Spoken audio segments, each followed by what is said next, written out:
Hello बच्चों, welcome in Charak medical and NCERT classes. This is your chemistry teacher Shubham Kaushik. Today we will discuss question number 9 from the chapter electrochemistry. 8 question हमारे complete हो गए थे, ये 9 question चल रहा है।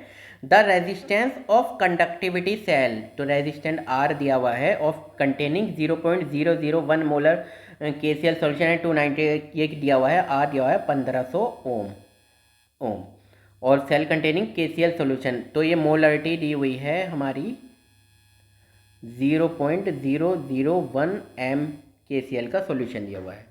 What is the cell constant is if the conductivity of 0.001 KCl solution at 298 Kelvin is, तो cell constant L by A दिया हुआ है 0.146 इंटू 10⁻³ सीमेंस सेंटीमीटर इनवर्स। ठीक है, तो resistant what is the conductive solution. अब पूछा क्या है इन्होंने, the resistance of conductivity cell containing इतने is what is the cell constant.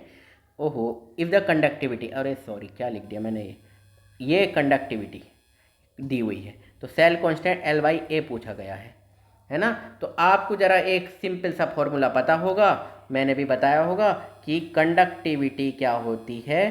Conductivity होती है कंडक्टेंस इंटू सेल कांस्टेंट। तो कंडक्टिविटी कितनी दी हुई है, कंडक्टिविटी दी हुई है 0.146 इंटू 10⁻³ ये मोलरिटी का भी कोई यूज नहीं है। 0.46 into 10⁻³ centimetre siemens centimetre inverse. ठीक है, conductivity is equal to conductance into cell constant. Conductance क्या होता है 1/r, तो 1/r जरा निकाल लो कितना है, तो 1/1500 इंटू सेल कांस्टेंट, यही तो है। तो अब जरा सेल कांस्टेंट कितना आ गया, तो ये जरा सेल कांस्टेंट कितना आ गया 1500 इधर चला गया, तो सेल कांस्टेंट यानी कि L/A लिखते हैं is equal to 0.146 into 10⁻³ into 1500। तो 1500 का मतलब 1 2 3, ये 10⁻³ हटा दो, ये 1.5 यानी कि 0.146 इंटू 1.5 ये कितना आ गया 0.219 सेंटीमीटर इनवर्स। जब करोगे ना तो 0.219 सेंटीमीटर इनवर्स। समझ में आया।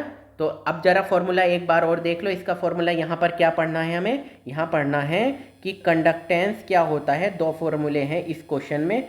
कंडक्टेंस क्या होता है 1/, कंडक्टेंस मतलब कंडक्ट करने की क्षमता, आयंस के थ्रू जो करंट पैदा हो रहा है, आयंस जो भाग रहे हैं, कंडक्टेंस क्या होता है वो कि रेजिस्टेंस के क्या होता है विपरीत ही होता है। जितना ज़्यादा रेजिस्टेंस होगा उतना ही कंडक्टेंस कम होगा, तो कंडक्टेंस इन्वर्सली प्रोपोर्शनल होता है 1/r। तो ये आपने कंडक्टेंस निकाल लिया।